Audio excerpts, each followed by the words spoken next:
The dust settled like a shroud on the desolate plains, clinging to Alara's threadbare dress and the desolation in her heart. The small, sun-baked cabin of her late husband's mother had become a cage, its walls echoing with the silence of her perceived failure.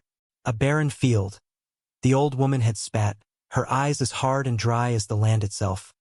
Of no use to a family line, Alara had known her fate was sealed the moment the doctor's words, cold and clinical, had confirmed what she already suspected. In a world where a woman's worth was measured by the children she bore, she was less than nothing. The transaction had been swift, brutal in its lack of ceremony. The old woman, driven by practicality and a chilling lack of sentiment, had found a buyer. Not for marriage, not for companionship, but for labor. For a service she could provide, since the one she was expected to render was impossible. He had arrived at sundown, a man built of lean muscle and quiet intent. His face weathered and unreadable beneath the brim of his hat. A cowboy, they'd said, needed help. She's yours, the mother-in-law had declared, as if selling a piece of livestock. Alara had stood there, numb, the last threads of her identity unraveling. Her name, her brief marriage, her hopes, all stripped away, leaving only the husk of a woman deemed useless. The journey with him had been long and silent, the rumble of the wagon wheels the only sound besides the wind's mournful sigh. She hadn't dared speak, couldn't have found the words even if she'd tried. What was there to say? I am Alara, and I am empty? He hadn't looked at her directly, his gaze fixed on the horizon, his silence a heavy cloak she couldn't penetrate. Fear was a knot in her stomach, fear of the unknown, fear of this man, fear of her own worthlessness made so starkly real. They rode for days, the landscape unchanging in its vast, indifferent beauty and crushing harshness. Mesquite and sagebrush were her only companions, the endless sky her only roof. She ate the dry biscuits he offered without a word, drank from the canteen he passed her. His movements were economical, efficient. There was no softness in him that she could see, only capability and a weary solitude that seemed to mirror her own, though she suspected his ran deeper, born of different wounds. Finally, as twilight painted the sky in bruised purples and oranges, they arrived. Not a town, but a solitary ranch, nestled deep in a valley, the house small and sturdy against the elements. Lamplight glowed faintly from a window, a beacon in the overwhelming darkness. As the wagon creaked to a halt, the door opened, and two small figures, silhouetted against the light, appeared. Children. Twins, he had said. A girl and a boy, faces pale and curious in the dim light. The truth settled upon Alara with the weight of stone. She hadn't been bought for herself, but for them. For work she was capable of, caring for the lives she couldn't create. The irony was a bitter taste in her mouth. He introduced her simply as Alara, his voice a low rumble. The children stared, their eyes wide and unblinking. Apprehension tightened its grip around Alara's chest. This was her new reality. A life bought and paid for, a caretaker for children who were not her own, under the roof of a stranger as silent and formidable as the land itself. The desolation of the plains seemed to have followed her inside. The inside of the house was spare but clean, smelling faintly of wood smoke and dried herbs. Her room, little more than a cot in a corner partitioned by a hung blanket, offered scant privacy but a sense of having a designated space, however temporary. The cowboy, whose name she learned was Caleb, set down her meager bag and gestured wordlessly towards a basin of water and a clean cloth.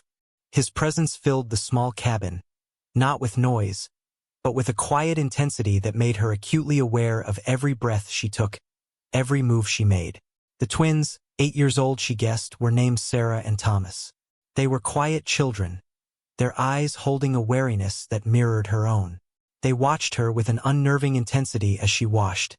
As she ate the simple supper Caleb prepared beans and salt pork, filling and necessary. Dialogue was minimal. Caleb gave quiet instructions about fetching water from the well, tending the small vegetable patch, keeping the fire and preparing meals. His voice was low, without harshness, but also without warmth. It was the voice of a man accustomed to speaking only when necessary, to the land and to livestock perhaps more than to people. Alara, accustomed to her mother-in-law's sharp tongue and incessant demands, found his silence unnerving. It was a void she couldn't fill, couldn't interpret. Was he satisfied with his purchase? Was she doing enough? The questions circled endlessly in her mind, echoes of the old woman's judgment. Her hands, unused to the rough work of the ranch, quickly became calloused and sore. The sun beat down relentlessly as she weeded the garden, her back aching. Inside, the cabin required constant vigilance against dust and the remnants of daily life. There were endless dishes, clothes to wash by hand, floors to sweep. It was hard, physical labor, a different kind of exhaustion than the emotional drain she had lived with before. Yet, in the sheer demanding nature of the tasks, there was a strange kind of reprieve. Her body ached, but her mind, for stretches at a time, was focused only on the task at hand, lifting the heavy water buckets, scrubbing the persistent dirt, kneading the dough until it was smooth. It left less room for the gnawing shame of her infertility, the memory of being cast out. The children remained shadows, observing her from a distance. They ate at the table, quiet and polite, answering Alara's tentative questions in monosyllables. Sometimes, she would find them watching her work, their expressions unreadable. She longed to reach out to them, to offer comfort or affection, but she feared intrusion, feared rejection. What right did she have, a woman who couldn't bear children, to seek connection with these two small lives? One evening, a storm rolled in, sudden and violent. Rain lashed against the cabin, the wind howled around the eaves. Thomas, frightened by the thunder, whimpered in his sleep. Alara, startled awake, saw Caleb rise from his chair by the fire, his face illuminated by the flickering flames. He didn't hesitate. He went to the boy's bunk, sat down beside him, and in a voice so low Alara could barely hear it above the storm, spoke calm, quiet words. He didn't touch the boy, but his presence was a solid comfort. It was a small moment, but it cracked the stoic facade she had built around him in her mind. He was capable of tenderness, hidden beneath the silence and the weathered exterior. Watching him, a different kind of feeling stirred within her, not fear, but a tentative curiosity, a fragile seed of trust beginning to sprout in the barren landscape of her heart. The children, she realized, were his vulnerability, his reason, and perhaps, just perhaps, they could become hers too. Slowly, painstakingly, a routine solidified, binding the three of them together in the isolated rhythm of ranch life. Alara learned the unspoken language of the land, the signs of approaching rain, the subtle needs of the few chickens they kept, the best way to coax growth from the stubborn soil of the garden. Her hands grew strong, her movements more confident. The children, Sarah and Thomas, began to emerge from their shell. Thomas, the younger and more sensitive twin, would sometimes follow her as she did chores, asking quiet questions about the plants or the clouds. Sarah, more reserved, would occasionally leave a small, smooth stone or a feather on Alara's makeshift bedside table, silent gifts of hesitant acceptance. Alara found herself looking forward to these small interactions, her heart aching with a quiet, unfamiliar tenderness. She read to them in the evenings by the firelight, simple stories from the worn books Caleb kept on a shelf. She taught them games with pebbles and string. She mended their clothes with careful stitches, her fingers now deft with needle and thread. In caring for them, she found a purpose that transcended her perceived failure. These were lives she could nurture, even if she hadn't given them breath. The silence between her and Caleb remained, but it had changed. It was less a void and more a shared space of quiet understanding. He saw her work, saw the patient way she interacted with the children. He never offered effusive praise, but a nod of acknowledgement, a shared glance across the room, spoke volumes. He began to leave small things for her, a particularly ripe apple from the single tree, a piece of fabric he'd acquired on a rare trip to town. These weren't gifts. They felt more like quiet offerings of respect, acknowledging her contribution to their small, fragile world. Her fear of being cast out lessened, replaced by a fierce, protective instinct for the life they were building here, however unconventional. But the world outside their valley was not always kind. One sweltering afternoon, a rider appeared on the horizon, kicking up a trail of dust. It was Jedediah, a shiftless man from a neighboring ranch, known for his cruelty and grasping nature. He dismounted with an unpleasant swagger, his eyes lingering on Alara in a way that made her skin crawl. Caleb met him outside, his body tense, his hand resting casually near the worn handle of his sidearm. "Heard you got yourself a woman, Caleb?" Jedediah sneered, his gaze flicking towards the cabin door where the children stood just inside, watching with wide eyes. "Heard she ain't worth much either. Baron, ain't she?" The word, spoken aloud by a stranger, landed like a physical blow. Alara flinched, the old shame rising hot in her cheeks. Jedediah chuckled, a harsh, grating sound. "Figure she cost you near nothing. Maybe I could make you an offer? Might need a hand myself." Caleb's voice was low, steady, cutting through the tense air. "She's not for sale, Jedediah." The finality in his tone was absolute. Jedediah's smile faltered. "Everything's got a price, Caleb. Especially something unwanted." He took a step towards the cabin, his eyes fixed on Alara. It was then that something shifted within her. She wasn't unwanted here.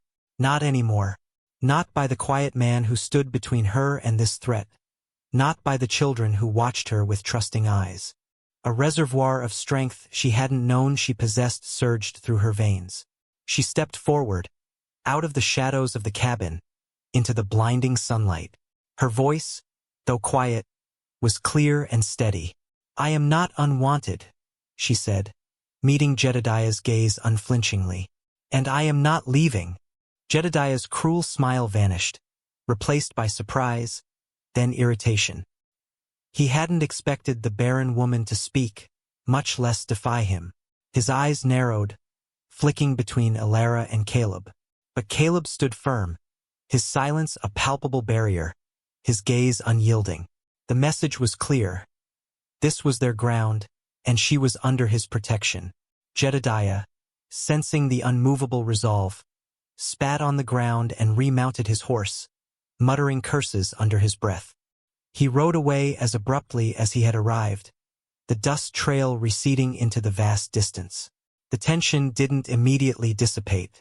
Alara remained standing in the sunlight, her heart hammering against her ribs, but beneath the fear, a defiant ember glowed. She hadn't run, hadn't cowered. She had claimed her place. Caleb watched him go, his body slowly relaxing. He turned back towards the cabin, towards Alara, his expression softening almost imperceptibly. He didn't speak, but his eyes held a flicker of something she hadn't seen before, perhaps surprise, perhaps acknowledgement. The children, Sarah and Thomas, rushed out from the doorway, not towards Caleb, but towards her. Thomas wrapped his small arms around her legs, burying his face in her skirt. Sarah took her hand, squeezing it tightly. In that simple, spontaneous gesture, more was communicated than in any words. They saw her not as the woman who couldn't have children, but as the woman who read them stories, who mended their clothes, who stood against the meanness of the outside world. Alara knelt, pulling the children close, burying her face in their hair. The scent of sunshine and childhood filled her lungs. There was no emptiness here, only a profound, aching fullness. When she looked up, Caleb was watching them, a faint, rare smile touching the corners of his lips. In the quiet aftermath of the confrontation, the fragile bonds that had been forming were forged in the heat of shared defense. Alara had come here as a possession, a woman stripped of worth. She had found, in the silence and the hard work and the simple presence of this man and his children, a dignity she hadn't known she possessed. She was not defined by what her body could not do, but by what her heart could give. Resilience was not the absence of scars, she realized, but the strength found in healing. Caleb, stoic and solitary, had offered her a place, a roof, a purpose. He hadn't demanded her to be anything she wasn't, simply allowed her to be. And in that allowing she had bloomed, fragile at first, then strong. The ranch remained isolated, the work hard, the future uncertain in the face of the harsh land. But it was their harsh land, their hard work. And in the quiet evenings, gathered by the firelight, with the children nestled close and Caleb sitting nearby, the silence was no longer empty.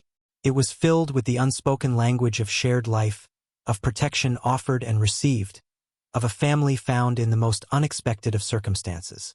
Elara had been sold for her infertility, unwanted by the world that had defined her so narrowly. But here, beneath the vast, indifferent sky, she was simply needed. And in being needed, she had finally found her way home.